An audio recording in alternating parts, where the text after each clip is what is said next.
नमो अरिहंताणं नमो सिद्धाणं नमो मायवीराणं नमो वज्रायाणं नमो ओंकार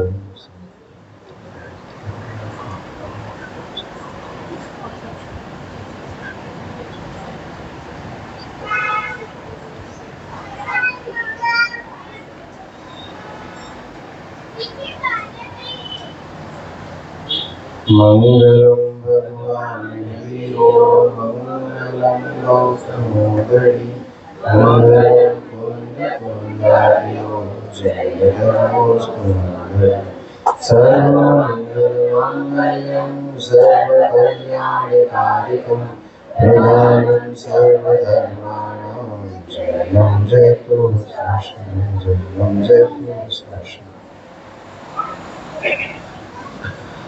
ये जिनेंद्र रचना ला सकते हैं क्या? लाना भूल गया। देखो आज क्या है, उत्तम तप का दिन है। उत्तम तप, तप से हम सभी लोग बहुत ही अच्छी तरह से परिचित हैं। तप किसको कहते हैं? तप किसको कहते हैं भैया? ये इच्छाओं के दमन को तप बोला जाता है। इच्छा निरोधस्य तपः, यानी इच्छा का निरोध ही तप है, ये बोला जाता है ना। और जो इच्छाओं का निरोध है वो कौन करता है? वो जीव करता है कि शरीर करता है? ये बताओ, इच्छाओं का निरोध कौन करता है माता जी? शरीर करता है कि जीव करता है? अरे एक उत्तर दो भैया, निर्णय कर लो, मीटिंग कर लो मुमुक्षु मंडल की, और उसमें एक उत्तर लेके आओ कि कौन करता है? इच्छाओं का निरोध शरीर करता है कि जीव करता है? वो तब तो शरीर से होता है, और इच्छाओं का निरोध तो जीव करता है। आप ऐसा बोल रहे हैं ना, दो बातें नहीं बोलोगे, एक बात बोलो कि इच्छाओं का निरोध जीव करता और तप होता है शरीर से। तो फिर इच्छा निरोध से तप कैसे बैठा? ये तो बैठ ही नहीं पा रहा, ये तो बैठ नहीं पा रहा ना। अरे भैया, शरीर को तप करना नहीं आता। अगर शरीर को तप करना आता होता तो यहाँ बैठा हुआ हर शरीर तप कर रहा होता। तो इच्छा निरोध जीव करता है और तप भी जीव ही करता है ना। इसको समझने में कठिनाई नहीं होनी चाहिए। आप तप का अर्घ चढ़ाते हो ना, तो क्या लिखते हैं? तप चाहे सुरराय करम शिखर को वज्र है। सुरराय बैठे हैं मेरे सामने, सौधर में इंद्र, उनको बोला जाता है सुरराय। और ऐसे सौधर में इंद्र भी क्या चाहते हैं? तप चाहते हैं। उत्तम तप वाले दिन ये आएंगे आपके सामने, और इनसे पहले और आएंगे चार दोनों तरफ के राजा, या और जितने भी आपके पात्र हो वो सब आएंगे, और ऐसे वीर रस में बोलेंगे कि हमने ये दिया, हम ऊपर से लेकर आए पालकी और लेके जाओगे तुम, ये कहाँ का न्याय हुआ? हम लेकर आए स्वर्ण मुद्राएं, हम लेकर आए स्वर्ण आभूषण, हम लेकर आए देवमयी वस्त्र, हम लेकर आए मिष्ट भोजन, और पालकी उठा ले जाओगे तुम। अरे हटो। तो ऐसे देव बोलेंगे ऐसे वीर रस में छाती चौड़ी करके, है ना। वो बड़ा मजा आता है उस चर्चा को सुनने में। कौन कौन बना यहाँ पर? इंद्र, वो सब बने ना। ये सब बोलेंगे एक एक करके, अरे हम लाए जन्म कल्याणक बनाने, हम आए, और गर्भ कल्याणक बनाने हम आए, जन्म कल्याणक बनाने हम आए, और तब कल्याणक में तुम पालकी उठा के ले जाओगे। ये ऐसे कैसे? और देखो, और भी बात नहीं करना, केवल ज्ञान में भी जो समूह शरण की रचना होगी वो भी इंद्र ही करेंगे, और मोक्ष कल्याणक में जो अग्नि का वो जो होगा वो भी इंद्र ही करेंगे। तो तुम कहां से बीच में आ गए? तब कल्याणक वाले दिन कि पालकी तो हम उठाएंगे, पालकी तो हम उठाएंगे। अरे ऐसे कैसे पालकी उठाएंगे? पालकी उठाने का पहला अधिकार तो अरे नहीं इंद्रों का है। अभी तो इंद्र का डायलॉग बोल रहे हो ना अपन। तो इंद्र बड़े ही क्लेवर होते हैं। वो बोले तुम लेके आए होगे वस्त्राभूषण, तुम लेके आए होगे मिष्ट भोजन, परंतु उनका जन्म कोई उत्पाद शैया पर नहीं हुआ। उनका जन्म हम मनुष्यों में जैसे 9 मास के बाद होता है ना, वैसा गर्भ धारण करने के बाद जन्म हुआ है। मनुष्य है ना, विद्याधर भी नहीं है, भूमि गोचरी मनुष्य है। तो भैया पहला अधिकार तो हमारा है, मनुष्यों का है। बड़ी ही तात्विक चर्चा होती है, उसको सुनना। संयम की महिमा आती है, तप की महिमा आती है कि ऐसा तप ग्रहण कर सकते हैं हम। और हम यहाँ पर देवों के सुखों की जब चर्चा होती है तो बड़ा ही कान लगाकर सुनते हैं। 3 लोक की जब रचना की बात आती है तो जब स्वर्गों की रचना हम पढ़ते हैं ना, बड़ा आनंद आता है, बड़ा अच्छा लगता है स्वर्गों की रचनाओं को सुनने में। और नरक की रचना को सुनने में बड़ा ही दुख होता है। पता है नरक में जीव जब जन्म लेता है तो ऐसे ऊपर से गिरता है उल्टा, और गिरता है और भूमि का स्पर्श करके फिर उछलता है, और फिर गिरता है, फिर उछलता है, फिर गिरता है। ऐसे 6 महीने लग जाते हैं उस भूमि का स्पर्श का सहनन लाने में। उछलने कूदने का ही काम चल रहा है। तुमको बहुत मजा आता था ना संसार में उछल कूद करने में, ये ले आऊं, अब ये ले आऊं, अब ये पकड़ लूं, अत्यधिक परिग्रह करते हो ना, अब ये ले लो, नहीं ये ले लो, नहीं ये ले लो, नरक में उछलते रहना, अब ये फिर से ले, ले फिर से ले, फिर से ले। और बिल होते हैं नरकों में, बिलों में रहते हैं, मिट्टी खाता है जीव। इस प्रकार से तो जीवन यापन होता है नरक में। और स्वर्ग की जब मैं बात करता हूं तो बड़ा आनंद से सुनते हैं। हाँ, ऐसा सिंहासन होता है, ऐसी देवियां होती हैं, स्वर्ग का भी परिवार है, वहां भी राजा बनेंगे हम, और हमारे भी विमान होंगे, हम भी घूमेंगे, अलग अलग उपवन दिखेंगे। सुमेरु पर्वत पे भगवान के दर्शन करने बाद में जाएंगे, वहां के वन उपवन पहले देखेंगे। वो इस प्रकार से एक विषय लोलुपी जीव ऐसी भावनाएं करता है। तो उसके लिए लिखा तप चाहे सुरराय, तप चाहते हैं सुरपति, सुरपति भी तप को चाहता है। कर्म शिखर को वज्र है, क्योंकि ये जो तप है ना, इस तप से ही कर्म खिलेंगे तुम्हारे। पहाड़ है कर्मों का, बड़ा खूब बड़ा पहाड़ है, उसको तोड़ने के लिए ये तप रूपी प्रज्ञा छेनी चलेगी ना, तब ये कर्मों का पहाड़ टूटेगा। तो तप को बहुत सीरियसली लेना। इच्छा निरोधक से तपा जो बोला है ना, वो हमारे और आपके जीवन पे लागू होता है, केवल मुनियों पे लागू नहीं होता। ये तप आप और हम भी करेंगे और करना चाहिए। इसीलिए ये सूक्ति है, इच्छा निरोधक से तपा, कि इच्छा का निरोध ही तप है। अब देखो उसमें मुझे ज्यादा नहीं, मुझे तो केवल एक चीज लेनी है। देखिए, उत्तम तप सब माही बखाना, कर्म शैल को वज्र समाना, बस्यो अनादि निगोध मजारा, भू विकलत्र पशुतन धारा। अब कहाँ से होकर आए हैं प्रथमेश भाई? निगोध से, और विकलत्रयों की 2 इंद्री, 3 इंद्री, 4 इंद्री पर्यायों से, वनस्पति की 5 स्थावरों से, और पशुओं में अनंतों बार जन्म लिया, नरकों में अनंतों बार जन्म लिया, और देवगति में अनंतों बार जन्म लिया। धारा मनुष्य तन महादुर्लभ, और ये महादुर्लभता से ये जो मनुष्य तन पाया है, अब क्या करना? सुगुण आयु और निरोगी शरीर, जैन वाणी, तत्व ज्ञानी, और थोड़ी विषय की उपयोगिता भी हो गई, इतने सुयोग्य मिल गए। अब अति महादुर्लभ त्याग विषय कषाय जो तब आदरे। तो ये जो तप है ना, वो महादुर्लभ है।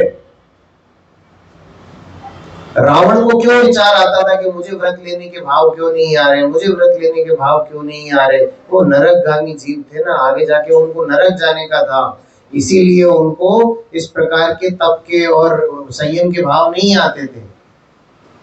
तो तुम्हारे यदि संयम के भाव नहीं आते, तुम्हें इच्छा निरोध के भावनाएं नहीं आती, तो समझ लेना किधर जाने का है। देखो, अपना आकलन तो आपको स्वयं ही करना होगा। बाहर की समाज आपको नहीं भेजेगी किसी गति में, आपके भाव आपको भेजेंगे जिस भी गति में आप जाओगे। तो अपने भावों को प्रधान रखते हुए यहाँ पर क्या लिखते हैं, अति महा दुर्लभ त्याग विषय कषाय जो तप आदरे। देखो, विषय कषाय त्याग में जरूरी है, संयोग त्यागने के लिए यहाँ पर नहीं लिखा। कहीं पर भी संयोगों को त्यागने की बात नहीं आई। उसमें जो विषय कषाय जो तुम्हारा होता है ना, उसमें जो तन्मयता तुम्हारी होती है, उसमें जो राग की प्रवृत्ति तुम्हारी होती है, उसमें जो ममत्व एकत्व का भाव तुम्हारा होता है, उसको तोड़ने की बात करते हैं। कहीं पर भी लिखा है कि शरीर छोड़ दो, कहीं पर भी लिखा है बीवी बच्चे छोड़ के कहीं भाग जाओ, कहीं नहीं लिखा है ऐसा। घर छोड़ के भाग जाओ, नहीं फैक्ट्री में आग लगा दो, ऐसा कहीं नहीं लिखा। क्या कहता है, तेरी आसक्ति खत्म हो जाएगी तो ये संयोग एक दिन समय रहते अपने आप छूट भी जाएंगे। ये भागने को तो पलायनवाद कहते हैं कि पंडित जी मुझे कुछ नहीं अच्छा लगता, मैं तो घर से भाग आया। तो भाग आया तो यहां से भी भाग जा। क्यों? क्योंकि तुझे यहाँ पर कुछ अच्छा नहीं लगेगा तो यहाँ से भी भाग जाएगा, कल को कहीं और अच्छा नहीं लगेगा तो वहां से भी भाग जाएगा। अगर इसको तो भागने को ही अगर संयम कहते होते तो पलायनवाद है, भागते रहो, मिल्खा सिंह बन जाओ, है ना। ऐसे कुछ हुए जीव हमारे यहाँ भी एक आए, वो घर से झूठ बोल के आ जाते थे। घर पे बोलते थे बैंक का एग्जाम देने जा रहा हूँ, और वो आ जाते थे और शहरों में, या बढ़िया रहने को मिल रहा है, खाने को मिल रहा है, कोई खर्चा नहीं हो रहा, और मंदिर में अलग सम्मान मिलता है, तो थोड़ा बहुत प्रवचन कर देते हैं, मजा आ जाता है। तो इस तरीके से तो काम नहीं चलेगा। वो जीव बड़े पंडित जी के पास भी गए थे, बड़े पंडित जी ने भी उन्हें बहुत समझाया कि देखो ऐसे भटकते रहने से कोई काम नहीं चलेगा, अपना ध्येय निर्णय करो, तुम्हारा लक्ष्य क्या है, लक्ष्य का निर्णय करो तब कार्य करो। तो उसी प्रकार से यहाँ बोला जाता है कि सब छोड़ छाड़ के बैठ जाएगा, करेगा क्या? तो क्या बोला तुझे कि तू विषय कषायों को छोड़, ये भोगों में जो तेरी जो आसक्ति का भाव है, तेरा राग भाव है भोगों के प्रति, जो तृष्णा है भोगों के प्रति, उसको छोड़। केवल भोग छोड़ने को हमने नहीं कहा। तू तृष्णा छोड़ देगा, भोग अपने आप छूट जाएंगे। आगे क्या लिखते हैं, नर भव अनुपम कनक घर पर मणिमयी कल साधरे। ये अनुपम है, नर भव अनुपम है। इस प्रकार के सहयोग तुझे फिर से नहीं मिलेंगे, और तू अगर आज इस अवसर को खो देगा ना, तो फिर कब पता नहीं इस प्रकार के सहयोग मिलेंगे, और तू फिर तब धारण कर पाएगा। इसीलिए अपनी चित्त में विषय कषायों को छोड़ने के भाव लाओ। भरत चक्रवर्ती का दृष्टांत आप सभी लोगों ने सुन रखा होगा कि भरत चक्रवर्ती के पास एक जीव आया और बोला कि महाराज आप इतने बड़े 6 खंड के राजा हो, कैसे आत्मानुभूति कर पाते होगे, कैसे रहते होगी आप पर अपनी अपनी खुद की दृष्टि, आप कैसे कर पाते होगे आत्मावलोकन, बताओ। आप बोलते हो कि आपको एकत्व विभक्त आत्मा दिख गया है और आप सम्यक दृष्टि हो, तो इतना बड़ा राज्य कैसे करते हो? राज्य देखोगे कि अपनी आत्मा को देखोगे? तो उसको बोला कि भले आदमी आजा। और राजा होते ना तो राजा आसानी से छोड़ते नहीं। तो क्या बोला, एक कटोरे में पानी भरा, कहीं जगह पे तेल भरा, कहीं पे पानी भरा, कुछ भी भर लो, ठीक है, और एकदम लेवल तक भरा उसके कि अब एक बूंद भी पड़े तो छलक जावे, इतना भर दिया। और अब बोला कि ये कटोरा हाथ में ले लो और हमारा पूरा महल घूम कर आओ। छोटा नहीं, चक्रवर्ती का महल है, राष्ट्रपति भवन का चक्कर लगाने में टाइम लग जाता है, तो चक्रवर्ती का महल तो कितना बड़ा होता है। तो चक्रवर्ती का महल घूम कर आओ और ये सैनिक तुम्हारे संग जाएगा, बताता जाएगा कौन सी चीज क्या है। तुम सब समझ के आना, देख के आना, हम कहाँ सोते हैं, हम कहाँ भोजन करते हैं, हमारी रानियां कहाँ हमारे लिए भोजन बनाती है, सब देख कर आना, ठीक है। बस एक बात का ध्यान रखना, ये कटोरे में से पानी या तेल जो भी है ना, ये फैलना नहीं चाहिए, एक बूंद नहीं गिर जावे, वरना यही सैनिक जो तुम्हारा गाइड बन के जा रहा है ना, यही तुम्हारा काल बन जाएगा और साड़वा देगा तुम्हारा। इतना बस इतनी सी छोटी सी बात का ध्यान रखना, महल घूम के आओ हमारा पूरा, हम समझाएंगे तुमको हम कैसे ख्याल रखते हैं अपने राज्य का और अपने अंदर के राज्य का। तो ठीक है, वो चला गया, घूम घाम के लौट आया। बोले बताओ कैसा लगा महल?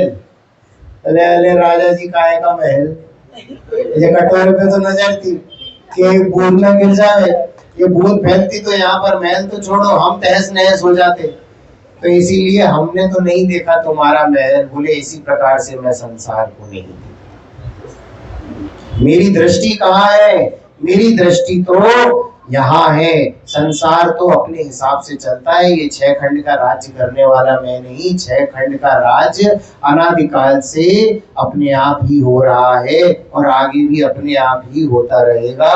मैं तो जो पदवी मुझे पुण्य से मिली है उस पदवी पर बैठा हूँ। जिस दिन वैराग्यता आएगी ये छोड़कर मैं भी मुनि बन जाऊं। तो ऐसी होती है विरक्त चित्त वालों की वृत्ति। हमारे थे ना कृपालु देव रायचंद जी, जब रायचंद जी से एक बार पूछा कि आप इतने दुर्बल हो, कुछ इलाज कराओ अपना, ऐसे क्या करते हो?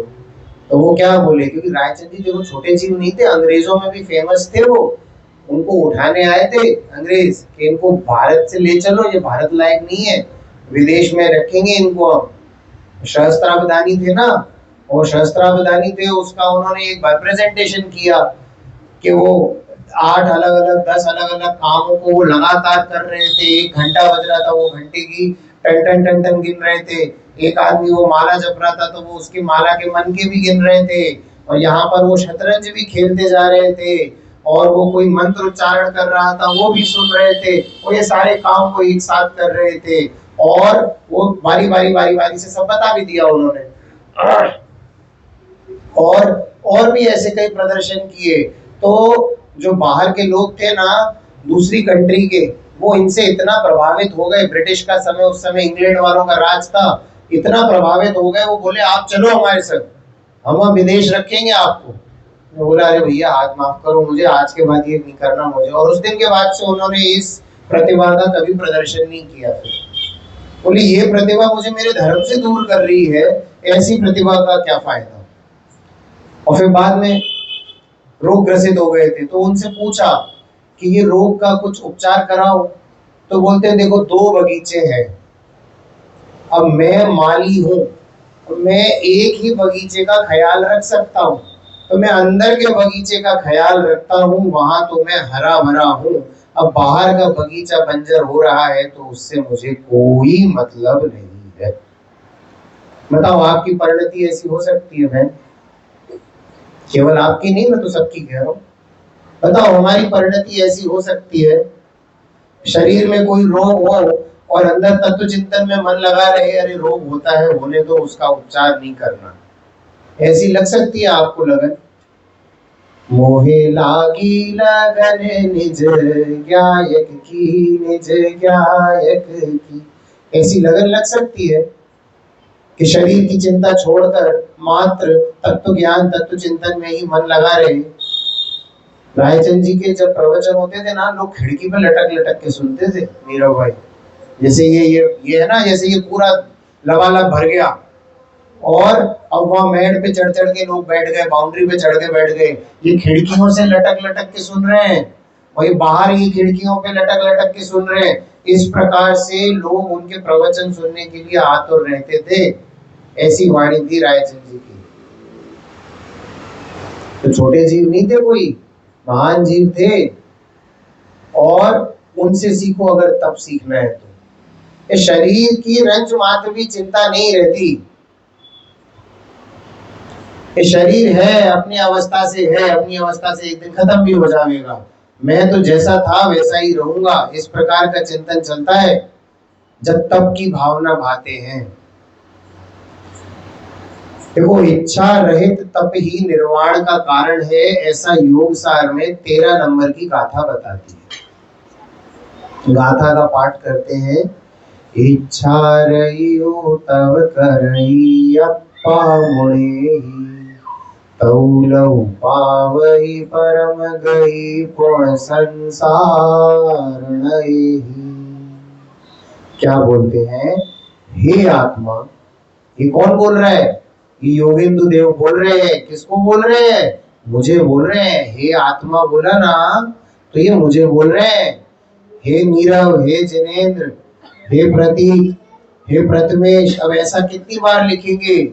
इसीलिए उन्होंने क्या लिख दिया?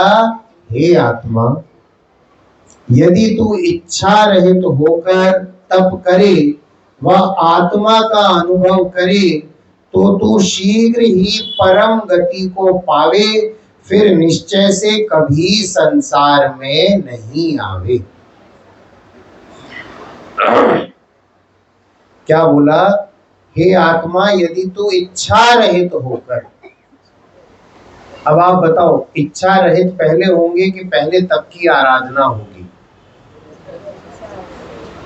बोलेंगे कि हे भाई, हम तो पहले तप की आराधना कर लें, अभी शरीर सही है तो अभी तो तप की आराधना कर लेते हैं, बुढ़ापे में इच्छा रहित हो जाएंगे। क्योंकि बुढ़ापे पे इच्छा कोई सुनता भी नहीं। प्रथमेश भाई वो बता रहे थे, राकेश भाई हमको, बाबू काका ने बोला कि सोनगढ़ लेके चलो। वो बोले आज नहीं, आज बस से नहीं चलो, कल गाड़ी से ले चलूंगा। तो उन्हें इन पे शंका थी, बोले कल नहीं लेके गए तो। देखो भैया, जब बूढ़ा शरीर हो जाता है ना, तो दूसरे पे निर्भर होना पड़ता है। तो उस समय पे इच्छाएं छोड़ देंगे, अभी तक कर लेने दो, क्योंकि अभी शरीर में शक्ति है ना। आज ये बड़ी ज्ञान की बात बता रहे थे हमको नीरव भाई। ये स्थानकवासी संप्रदाय में और जो मूर्ति पूजे, दोनों तरह के संप्रदाय में तप की क्या परिभाषा है? तो मोक्ष जाने का उपाय सुन लो भैया, जिसको मोक्ष जाना है, कि जिस प्रकार से दूध को उबालने के लिए तपेली को गर्म किया जाता है, तो उसी प्रकार से शरीर को तपाने से ये आत्मा भी गर्म होके एक दिन यहाँ से ऐसे इवेपोरेट हो जाएगा और तुझे मोक्ष हो जाएगा। बड़ी अच्छी लगी परिभाषा मेरी, इतनी आसान परिभाषा, कोई क्यों नहीं भागेगा उस तरफ। हमारे यहाँ तो आप तत्व चिंतन कराते हो, स्वाध्याय कराते हो, जीव अलग ने, आत्मा अलग ने, एकत्व, विभक्त, अबद्ध, अस्पृष्ट, अनन्य, अविशेष, और विज्ञान घन, निर्विकल्प, शुद्ध, एक, इतने सारे विशेषण देते हो। नाम भी याद नहीं रहते हमको। वो तो कितनी आसान परिभाषा बता दी उन्होंने कि तप तपो और इतना तपो, इतना तपो, इतना तपो कि वो इवेपोरेट हो जाओगे और चले जाओगे ऊपर। जैसे भाप उड़ जाती है वैसे तुम भी उड़ जाओगे और हो जाएगा मोक्ष। कौन नहीं जाएगा ऐसे भी? मैं तो जाना चाहूंगा। इतना आसान काम करोगे? बताओ देवा, अब बताओ, मैंने इतने सारे विशेषण गिनाए, इन विशेषण को चिंतन करने बैठोगे कि वो आसान काम तब करोगे? बताओ ना, वो शॉर्टकट तप वाला रास्ता अपनाओ ना।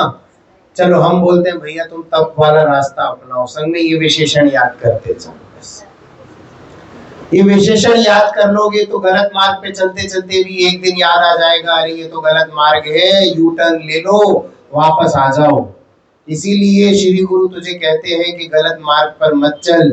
जितना ज्यादा तू आगे निकल जाएगा उतना ही देर तुझे वापस आने में लगेगी। इसीलिए आज अभी इसी वक्त ये निर्णय कर ले कि तू आत्मा है, तभी तो ये दोहा समझ में आएगा। वरना ये दोहे की तो शुरुआत ही है आत्मा से हो रही है ना। अगर ये उपदेश शरीर को देना होता तो यहाँ लिखा होता हे पुद्गल या हे देह, यहाँ तो लिखा है हे आत्मा।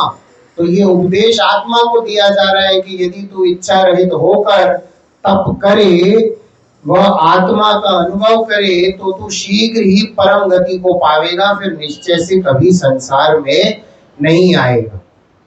तो जो पंडित जी ने टीका की है वो क्या लिखते हैं पंडित जी, कि जैसे मलिन स्वर्ण अग्नि में मसाला डालने पर शुद्ध होता है।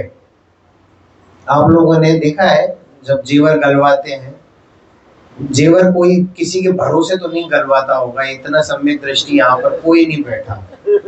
जेवर तो सब अपने सामने ही गलवाते होंगे, सामने ऐसे बैठ के घूरते हुए देखते हैं उसको।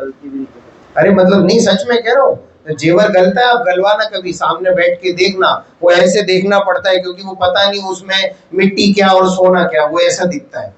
और फिर वहां पर वो अपनी कला दिखाते हैं और वो बोल देते हैं रण करके, ये लो साहब आपका सोना। तो वो सोना शुद्धिकरण का तरीका होता है कि वो उस तरीके से सोने को तपा के, सोना जब ताप लगते हैं, 16 ताप, कितने ताप होते हैं, उतने ताप लग लग के सोना शुद्ध होता है। 16 ही लगते हैं ना, हाँ 16 ताप लगते हैं, तब वो सोना शुद्ध सोना बन जाता है, उसमें फिर कोई मलिनता नहीं रहती। और फिर उस सोने में जब तक उस सोने को छेड़छाड़ न की जाए तो वो सोना शुद्ध ही बना रहता है। तो उसी प्रकार से इस शरीर में जो जीव नामक द्रव्य बैठा है ना, इस शरीर के संयोग से जो जीव नामक, आत्मा नामक, जो जीव आत्मा नामक जो द्रव्य बैठा है ना, उसको तप से तपाया जाता है। और वो शुद्ध नहीं करना उसको, वो तो बना बनाया शुद्ध है, बस उस शुद्ध का अनुभव करना है। तो ये तेरे सभी तप सार्थक कहलाएंगे। तो ये तेरे सभी तप सार्थक कहलाएंगे। और उसके बाद तो तू जब सम्यक दृष्टि होने के बाद जब तू तप तपता है ना, तब तो तेरे जैसे ये सोने की गंदगी दूर हो रही है, वैसे तेरे कर्म भी झड़ते चले जाते हैं और तू मोक्ष की पदवी को प्राप्त करता है। अनंत अनंत गुणी निर्जरा होती है, जैसे जैसे गुण स्थान बढ़ता जाता है ना, अनंत अनंत गुणी निर्जरा होती है। 7वें गुण स्थान से श्रेणी आरोहण आप सभी लोगों ने नाम सुन रखा होगा। जब जब 7वें गुण स्थान से श्रेणी आरोहण होता है तो 7वें गुण स्थान का नाम होता है सातिशय। सातिशय अप्रमत्त, श्रेणी आरोहण यानी श्रेणी चढ़ना। 2 प्रकार की श्रेणियां होती हैं, उपशम श्रेणी यानी चपक श्रेणी। और एक मनुष्य भाव में 2 बार से ज्यादा उपशम श्रेणी होती नहीं, और पूरे काल में 4 बार से उपशम श्रेणी उससे ज्यादा होती नहीं। 4 बार उपशम श्रेणी ज्यादा से ज्यादा होगी, उसके बाद तो छपक श्रेणी होकर वो जीव मोक्ष ही जाएगा। ठीक है ना, कहीं पर ऐसा पढ़ा देख लो कि कितनी बार उपशम श्रेणी चढ़ी होगी, तो वो कितनी बार नहीं है, उसका नियम है एक भव में 2 बार और सब मिलाकर 4 बार, उससे ज्यादा उपशम श्रेणी आरोहण नहीं होता। और फिर सीधे छपक श्रेणी, और छपक श्रेणी के बाद 12वां गुण स्थान, और 12वें गुण स्थान के बाद अरहंत अवस्था, अयोग केवली। और वो भी गंतव्य नहीं है मेरा, वो लक्ष्य नहीं है मेरा, मेरा लक्ष्य तो यहाँ है। अब उसके बाद वो शरीर रहे कब जाएगा उससे कोई मतलब नहीं, वो तो अपने आनंद में बैठ गए। अब सीमंदर भगवान कितना लंबा चलने वाले हैं, यानी कितना काल बीत जाएगा, उसके बाद तक सीमंदर भगवान चलते रहेंगे। तो इतने काल तक वो देह को भोगेंगे क्या, या परेशान होंगे क्या, अरे कहाँ फंस गया मैं अनंत अवस्था में, मुझे तो मुक्ति पानी है। जब तक तेरा उद्देश्य मुक्ति पाने का रहेगा, तुझे सम्यक दर्शन भी नहीं होगा। तेरा उद्देश्य यहाँ शुद्ध आत्मा का अनुभव होना चाहिए, तब तुझे क्या होगा, सम्यक दर्शन, और तब प्रारंभ होगी तेरी निर्जरा, है ना। उतना थोड़ा सा तो काम अपने को करना पड़ेगा। क्या लिखा है आगे, इसीलिए मुमुक्षु को तप का अभ्यास करना चाहिए। अब बताओ मुमुक्षु कौन कौन है। 42 दशा उन्होंने बोला ना, उर्विल कहाँ गया, उर्विल, हाँ उन्होंने बोला हम किसी और को नहीं लेते, ये 42 दशाओं को ही लेते, केवल उनमें से ही जो जो आएगा वही मुमुक्षु कहलाएगा, और कोई को आने का कोई नहीं है अवकाश। क्यों, क्योंकि आप ही को मोक्ष की जाने की इच्छा है, तो अरे जिसको मोक्ष जाने की इच्छा है वह मुमुक्षु है। अमरचंद्र आचार्य देव ने बोला जो मोक्ष की इच्छा रखने वाला जीव है वो मुमुक्षु है, मोक्ष की इच्छा रखने वाला। तो अब तुम पहले तो ये बताओ तुम मुमुक्षु हो कि नहीं हो, पहले तो ये बताओ, उसके बाद तपा करना। देखो सुनने में बड़ा अच्छा लगता है कि हम मुमुक्षु हैं, परंतु मोक्ष की इच्छा इच्छा इच्छा, यहाँ पर इच्छा की बात हो रही है, इच्छा निरोधस्य तपः। तो पहले तो ये बताओ इच्छा क्या क्या है, मुमुक्षुओं को क्या क्या फायदे होते हैं, इसकी लिस्ट बनाते हैं। तो मुमुक्षु होने के फायदे, सबसे पहले तो समाज में इज्जत बढ़ती है, उस तरफ के लोग भी थोड़ा सम्मान से देखते हैं तो मुमुक्षु है। अगर मन में बैर नहीं है तो, बैरी है तो बात अलग है।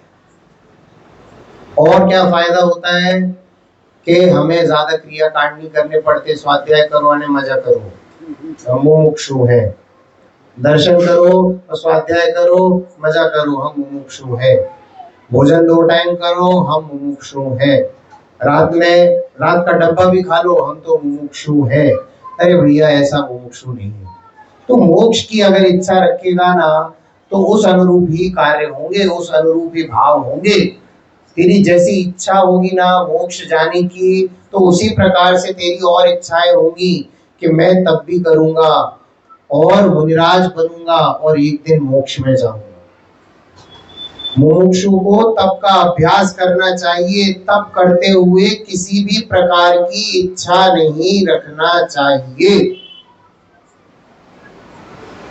अपनी चर्चा हो रही थी 63 शलाका के पुरुष कैसे होते हैं, और 63 शलाका के पुरुष कुछ तो नरक भी जाते हैं और कुछ मोक्ष जाते हैं, कुछ स्वर्ग जाते हैं। तो ऐसे पद भी ना किसको मिलते हैं, ऐसे पद भी मुमुक्षुओं को ही मिलते हैं। सम्यक दर्शन होकर छूट जावे, इस प्रकार के जीव होते हैं जिनको ये नारायण चक्रवर्ती आदि के पद मिलते हैं। ज्ञानी जीव होते हैं, भले ही बाद में मिथ्या दर्शन में आ गए हो, परंतु उन्होंने भी एक ना एक बार आत्मअनुभवन कर रखा है। इस प्रकार के जीवों को मिलते हैं। वहां पर आगे इन्होंने लिखा है कि तब से नारायण प्रति नारायण बलदेव चक्रवर्ती इंद्र अहिम इंद्र या कोई भी सांसारिक विभूति या सांसारिक सुख के लालच में तप को नहीं करना। इस प्रकार से कोई भी लालच लेके मन में यदि तू तप करता है तो तेरा वो सभी तप कैसा है, गड्ढे में गया। होता है ना गई भैंस पानी में, तो इस तरीके से गई भैंस पानी में हो जाएगा यदि तूने कोई भी इच्छा से किसी भी प्रकार के तप नियम संयम व्रत को किया, है ना। मन में तनिक भर भी कोई सांसारिक भोग वांछाओं के प्रति तृष्णा नहीं होनी चाहिए। मंदिर जाने पे कितने उपवास का फल लगता है, आप पढ़ेंगे ना। 7 उपवास का फल लगता है, 1 उपवास का फल लगता है, मुझे नहीं पता कितने उपवास का फल लगता है। परंतु आपको पता है मंदिर जाने का भाव करो तो उपवास का फल लगता है, पैदल चलकर मंदिर जाओ तो उससे ज्यादा उपवास का फल लगता है, दर्शन करो भगवान से तो उपवास का फल लगता है, और स्वाध्याय करो। परंतु ये सभी कार्य यदि उपवास के फल की इच्छा से करोगे तो कोई फल नहीं मिलेगा। अब देखो कंफ्यूजन पैदा कर देते हो आप। आपने बोला मंदिर जाने की इच्छा से उपवास का फल लगता है, तो हम मंदिर जा रहे तो उपवास का फल तो दो। तो हमने क्या बोला था, बिन मांगे मोती मिले और मांगे मिले ना भीख। तो भैया इच्छा रखने से तो कोई काम बनने वाला नहीं। आगे क्या लिखा है, परलोक की वांछा तपस्वी को नहीं रखनी चाहिए, केवल यही भावना करे कि मेरी आत्मा शुद्ध होकर निर्वाण को लाभ करे या निर्वाण का लाभ करे, मुझे मोक्ष की प्राप्ति हो। और मोक्ष की प्राप्ति भी नहीं, मुझे तो मात्र अपनी प्राप्ति हो जावे, ये मन में अगर लक्ष्य रहेगा तो सभी प्रकार के व्रत उपवास नियम संयम कार्यकारी है, अन्यथा कुछ भी कार्यकारी नहीं। इसी गाथा को सपोर्ट करते हुए 15 नंबर की गाथा है, उसमें लिखा है पुण्य कर्म से मोक्ष सुख नहीं मिलता। अब देखो आप तब की जो क्रियाएं कर रहे हो ना, आपको क्या लगता है उससे पुण्य बनता है, और वो तब से पुण्य बनेगा, और वो पुण्य से एक दिन में मोक्ष चला जाऊंगा। गुरुदेव को क्यों छटपटाहट होती थी, गुरुदेव को तनिक भर भी वहां पर चैन क्यों नहीं मिलता था, क्योंकि वो सुख की तलाश में थे, और सुख की तलाश में ही उन्होंने वहां स्थानकवासी दीक्षा ली थी और स्थानकवासियों के गुरु हो गए थे। थोड़े समय में ही देखो बुद्धिजीवी थे तो उनके भी गुरु हो गए थे। तो अपने आचार्य से उन्होंने बोला कि ये ये मांजना और फिर ये लेपना और फिर उसको रंगना पात्र को, कि इससे सुख मिलने वाला है क्या? तो उनके जो गुरु थे ना वो बोलते थे हाँ इसी से मिलेगा, ये करो। तो वो उस समय तो कोई विरोध नहीं जता पाते थे, लेकिन अंदर में एक खटक बनी रहती थी, अरे यार ऐसे तो नहीं होगा, ऐसे तो नहीं होगा। मैं आपको कमरे में बोल दूं, एक बंद कमरे में जहाँ अंधेरा हो उसमें बैठा दूं और मैं बोलूं थोड़ी देर बैठो, अपने आप उजाला हो जाएगा। तुम थोड़ी देर बैठोगे, थोड़ी देर और बैठोगे, फिर तुम्हारे मन में क्या आएगा, यार अपने आप उजाला कैसे होगा? कि उठ के बटन का स्विच वगैरह तो कुछ तो खोलना पड़ेगा ना, तब तो उजाला होगा। परंतु उजाला तो नहीं हो रहा है, इसका मतलब कुछ तो गड़बड़ है। तो वही उनको गड़बड़ लगती थी कि ये सच्चा मार्ग तो नहीं है। इसीलिए सच्चे मार्ग के जब इच्छुक बने तो सच्चा मार्ग मिला, समय सार मिला। 3 दिन समय सार पढ़ा, और जब 3 दिन समय सार पढ़ने के बाद उठे तब बोले मुझे सच्चा मार्ग मिल गया। और तब महावीर जयंती के दिन, चैत्र शुक्ल त्रयोदशी के दिन, कहाँ आपका वो घर है ना, स्टार ऑफ इंडिया, कौन से गांव में है? सोनगढ़ में ही है ना।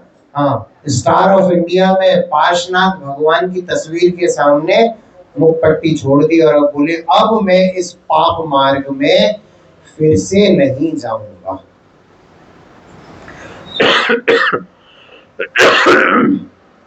उन्होंने तो इतना बड़ा दृढ़ निश्चय ले लिया कि अब मैं इस पाप मार्ग में फिर से नहीं जाऊंगा। और हम यहाँ पर यदि हमारा कोई पुराना व्यापार होवे और ऐसा व्यापार होवे जिसमें कोई जनहानि हो रही हो, आज बता रहे थे राकेश भाई, कोई यहाँ पर थे ज्ञानी जीव, उनका कौन से पंडित जी थे जो आप बता रहे थे ना, दीपक भाई। तो दीपक भाई की फाउंड्री थी, और फाउंड्री में तो भट्टी जलती है, और भट्टी में जाने कितने जीवों का होम होता होगा।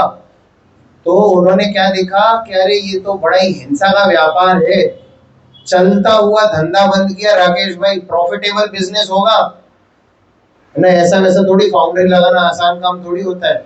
तो वो चलता हुआ बिजनेस होगा ना देवा, है ना। तो इतना महंगा बिजनेस सेटअप और उन्होंने बंद कर दिया और फिर दूसरा बिजनेस सेटअप किया। तो क्या है हमारे अंदर ऐसा ताकत के पुश्तैनी व्यापार कोई चला आ रहा हो और प्रॉफिट हो रहा हो, उससे घर भर रहा हो मेरा, ऐसा इतना इतना धन आता हो कि बैंक अकाउंट हमेशा फुल रहे। आज तक बैंक अकाउंट किसी के फुल नहीं हुए, पहले तो मैं बता दूं, आज तक लिमिट ही नहीं। बैंक अकाउंट में अगर लिमिट होती ना तो सबके बैंक अकाउंट फुल हो जाते। तो इतना इतना धन आता हो और फिर भी आपके मन में ये आ जाए कि यदि अरे यार ये व्यापार है, इस व्यापार से जनहानि होती है, जीवों की हिंसा होती है, मैं ऐसा व्यापार नहीं करूंगा। व्यापार बंद करने का कलेजा है हमारे अंदर? बताओ, ऐसा कलेजा है हमारे अंदर कि ये व्यापार बंद कर दूं और कोई ऐसा व्यापार देखूंगा जिसमें हिंसा नहीं होती हो? यहां पर आएगा इच्छा निरोधस्य तपः। देखो आपने हिंसा को ज्यादा वो दिया महत्व कि भैया हिंसा नहीं होनी चाहिए, व्यापार तो दूसरा भी हो जाएगा, तब तो कहलाएगा तुम्हारा इच्छा निरोधस्य तपः, वरना तो खाया खोया बह गया। इतना ख्याल रखना चाहिए मुमुक्षु जीवों को, क्या व्यापार करना, कैसी क्रिया करना। वो आज बता रहे थे ना, श्रेणिक जी तलौद में आए थे 20-25 साल पहले, तब बता के गए थे कि साबुन का पानी नाली में नहीं बहाया करो, जितना कम से कम वो साबुन को वापरा करो, कम से कम साबुन यूज किया करो। क्योंकि जो साबुन का पानी आप जो नाली में बहा देते हो ना, उसमें जो नाली के जीव होते हैं ना वो मर जाते हैं, उनके लिए एसिड का काम करता है वो। आप कभी ये जो गटर होता है ना, गटर के ढक्कन कभी कभार खोलते हैं ना, आपके यहाँ सफाई वाले आते होंगे तो गटर का ढक्कन खोलते हैं, तो कभी खड़े होकर देखा करो, ये बड़ी बड़ी मछलियां उसमें ऐसे तैरते हुए दिखते हैं, ऐसे जीव बिलबिलाते हुए दिखते हैं। अरे गटर छोड़ दो, आप एक पात्र में पानी भरो और उस पानी को 7-8 दिन के लिए छोड़ दो, उसमें ऐसे ऐसे ऐसे ऐसे रेंगने वाले जीव पड़ जाएंगे। और इस प्रकार के गटर आदि में हमारा जो ये साबुन का पानी जाता है वो सब जीव हिंसा हो जाती है। तो थोड़ा यत्नाचार पूर्वक रहा करो भैया, इच्छा निरोधक से तपा तो तब होगा जब जीवन में जैन सदाचार फलेगा। ये इतनी स्थूल हिंसा का थोड़ा विचार करके जब हम कार्य करेंगे ना, तब आएगा ये तब हमारे जीवन में, वरना उससे पहले तो तब भी नहीं आने वाला हमारे जीवन में। बैठे रहो तुम भूखे 3-3 दिन तक, कोई फल नहीं मिलने वाला। शुभ क्रिया का फल मिलेगा कि शुभ भाव का फल मिलेगा, ये बताओ पहले। मैं आपको बता देता हूँ शुभ क्रिया किसको कहना और शुभ भाव किसको कहना। ये जो प्रक्षाल करते हैं, पूजा करते हैं, भक्ति करी अभी हमने, ये सभी है शुभ क्रिया। और निर्मल परिणाम, जो निर्मल परिणामों से हमने भगवान की आराधना के भाव किए, वो है शुभ भाव। तो बताओ भाव किसका लगना है तुम्हें? पुण्य किसका लगेगा? शुभ क्रिया का कि शुभ भावों का? किसका फल मिलेगा? शुभ भाव से पुण्य बनता है, शुभ क्रिया से कुछ नहीं होना। और वो शुभ क्रिया भी शुभ तब कहलाती है जब भाव शुभ हो, वरना तो क्रिया क्रिया है। एक प्लेट से दूसरी प्लेट में चावल कर दिए, अब इस प्लेट से इस प्लेट में कर दिए, मेरे हाथ में गोला था वो वहां पर समर्पित कर दिया, उसके बाद वो गोला कहीं और चला जाएगा। कोई मतलब नहीं है कितना धन संपत्ति तुमने खर्च कर दी, तुम्हारे भाव कैसे हैं। 11 लाख की बोली ले ली, फिर बाद में ये सोचता बैठ रहा है अरे कहाँ फंस गया मैं। उसी क्षण से तूने पाप बांधना चालू कर दिया। यदि 11 लाख की बोली ले ली और अब व्यवस्था नहीं बन पा रही या तेरे भाव नहीं बन रहे, मत दे भैया तू 11 लाख, कम पाप बंधेगा। 11 लाख भी दे देगा और अपने अपने आप को अंदर में कोसेगा कि अरे कहाँ फंस गया मैं, कहाँ फंस गया मैं, तो पूरा का पूरा पाप बंद ही करता जाएगा, उसका पुण्य भी नहीं बंधेगा। मैंने बताया था ना बोली लगती है, तो बोलियों में लोग ऊंची ऊंची बोली ले लेते हैं और फिर देखते हैं कि कौन भैया 25,000, उससे ऊपर कोई बैठा है क्या? कोई ने बोल दिया 27,000, तो सोचता है बच गया हमें, 25,000 देने पड़ जाते, जोश जोश में तो बोल गया था। तो इसीलिए हमारे यहाँ कोई भी कार्य करना भावनाओं में बहकर मत करना। कई बार होता है भावनाओं में बहकर हम कोई चीज छोड़ देते हैं, फिर बाद में विचार आता है अरे यार चीज तो अच्छी थी, काय को छोड़ दी, काय को छोड़ दी। पंडित जी जबरदस्ती आ गए 10 लक्षण में करने में, हाथ उठा दिया और छोड़ दी, वो छोड़ दी। अब बड़ा दुख होता है काय को छोड़ दी, अंदर से उसकी तृष्णा वैसी की वैसी बनी हुई है, तो तेरा छोड़ना तो कोई काम का है नहीं। जितना पाप तू उस चीज को खाने में नहीं करता था, उससे ज्यादा पाप तू उसको भाने में कर रहा है। उस चीज का भाना चल रहा है ना लगातार, अरे वो तो बड़ी प्यारी चीज थी, खाने में कितनी स्वादिष्ट होती थी, वो सब गया तुम्हारा। कोई मतलब नहीं ऐसे छोड़ने का। चीजों के त्याग करते हो ना आप लोग, क्या सोच के त्याग करते हो? उसके प्रति जब तुमको विरक्ति आ जाती है तब तुम त्याग करते हो। तो विरक्ति आना जरूरी है, परिणामों में निर्मलता आना जरूरी है, उस चीज के प्रति तुम्हारी आसक्ति खत्म होना जरूरी है, अपने आप त्याग हो जाता है। जब पंचम गुण स्थान में जीव के ऐसे भाव होते हैं कि अब तो ये कपड़ों से भी कोई राग नहीं है, इस शरीर से भी कोई राग नहीं रहा, अब मुझे भोजन मिले ना मिले मुझे कोई परवाह नहीं, मैं तो बस अब रहूंगा अब निज घर में। इस प्रकार के जब उत्कृष्ट भाव होते हैं ना, तब आती है मुनि दीक्षा कि अब बढ़ता पे छोड़ दिया इस शरीर को, भोजन मिलना होगा मिलेगा, आयु रहनी होगी रहेगी, नहीं रहनी होगी नहीं रहेगी। इतने उत्कृष्ट परिणाम होते हैं जीव के। कीर्तिधर मुनिराज की कथा सुनी है? कीर्तिधर मुनिराज कौन थे? कीर्तिधर मुनिराज नाम सुना है? उनके पुत्र का नाम बताऊंगा तो हाल खुश हो जाओगे, फिर से आपके चेहरों पे मुस्कुराहट आ जाएगी। सुकौशल, देखो कितने खुश हो गए। सुकौशल जी के पिता थे कीर्तिधर। जो कीर्तिधर राजा थे बड़े ही विरक्त चित्त के जीव थे। उनको निरंतर ये लगता रहता था कि कब मुनि धर्म धारण करूं, कब मुनि धर्म धारण करूं। तो एक बार एक मुनिराज का सत्समागम मिला, तो उन्होंने वैराग प्रेरक उपदेश दिया, तो ये दीक्षा लेने को खड़े हो गए कि मैं तो दीक्षा लेने जा रहा हूँ। तो मंत्रियों ने बोला कि हे राजन, ये राज्य आपका पुत्र है, इस राज्य का पालन करो, जब तक कोई नया राजा ना आ जावे तब तक तो राज्य करो। तो उन्होंने एक बात का प्रण ले लिया कि जिस दिन मैं अपने पुत्र का मुख देखूंगा उस दिन जिन दीक्षा ले लूंगा। तो इस प्रतिज्ञा का पता रानी को पता, और रानी थी थोड़ी दुष्ट चित्त की। तो रानी ने बोला अरे राजा चले जाएंगे तो मेरा क्या होगा। तो वो जब गर्भवती हुई तो उन्होंने इस खबर को छुपा दिया। परंतु खबर छुपते कहाँ छुपती है, जैसे आग छुपाए नहीं छुपती, वैसी खबर भी आग की तरह फैलती है। फैल गई खबर, राजा तक आ गई खबर। तो उन्होंने अपने छोटे से बालक, जो गोद का बालक है, आपके अंदर ऐसी आ सकती है विरक्त चित्ती? बताइए राकेश भाई, वो जिनांश के हवाले सब करके जा सकते हो आप? छोड़ छाड़ के त्यागी व्रती हो सकते हो क्या? नहीं, वो राजा हो गए। वो कीर्तिधर मुनिराज ने क्या किया, वो जिनांश जितना ही छोटा पुत्र था उसको तिलक किया और चले गए सब छोड़ छाड़ के। आज से तुम राजा हो बेटा। बैठा गए उसको राजगद्दी पे और चले गए, मुनिराज हो गए। और उन मुनिराज ने, जिन मुनिराज ने ये बात बताई थी कि तुम जिस दिन अपने पुत्र का चेहरा देखोगे या तुम अपने यहाँ पर दीक्षा ले जाओ, उन्होंने एक बात और बोली थी कि जो तुम्हारा पुत्र होगा वो पुत्र जिस दिन मुनिराज को देखेगा वो भी दीक्षित हो जाएगा। रानी बोली और डबल आफत, एक तो राजा गया, पति चला गया, और अब ये पुत्र जिस दिन देख लेगा मुनिराज को उस दिन ये भी चला जाएगा।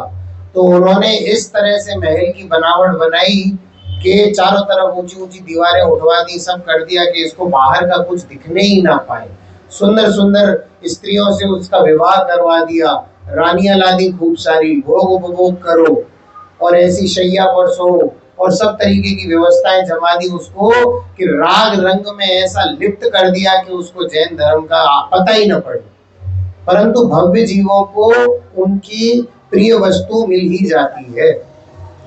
उन्होंने क्या किया, नगर में सभी, कोई मुनि नहीं आएगा नगर के अंदर, महल तो छोड़ो नगर के अंदर ही मुनि नहीं आएगा। जब नगर में नहीं आएगा तो इनको दिखेगा कैसे। तो ये एक बार अपनी छत पे घूम रहे थे और कीर्तिधर मुनिराज जो इनके पिताजी थे ना, वो मुनि हो गए थे। 15 साल बाद आए, 15 साल बाद ऐसे ही नगर में भ्रमण करने के लिए इस तरफ को आते दिखे। तो रानी बोली ये काय को आ रहा है जी, जब राजा था तब तो कोई भला किया नहीं, अब क्या लेने आ रहे हैं, इस तरह भगा दो, इस तरह से भगा दिया उनको। तो जब सुकौशल ने ये बात देखी तो उन्होंने अपनी दाई माँ से पूछा कि माता तुम क्यों दुखी होती हो इनका तिरस्कार देखकर, कौन है ये जीव? अब उन्होंने तो कभी जिन मुनि देखे ही नहीं इंदिरा, तो उन्हें तो ऐसा लग रहा था कोई दुखिया जीव है जो कपड़े नहीं पहना हुआ है। तो वो बोली कि अरे ये तुम्हारे पिताजी है, ये जिन मुनिराज हो गए हैं, और कहाँ पर इस महल में दैनिक रूप से मुनिराजों को आहार दिया जाता था और आज इस महल से मुनिराजों को तिरस्कार करके बाहर किया जा रहा है, कि क्या दिन आ गए।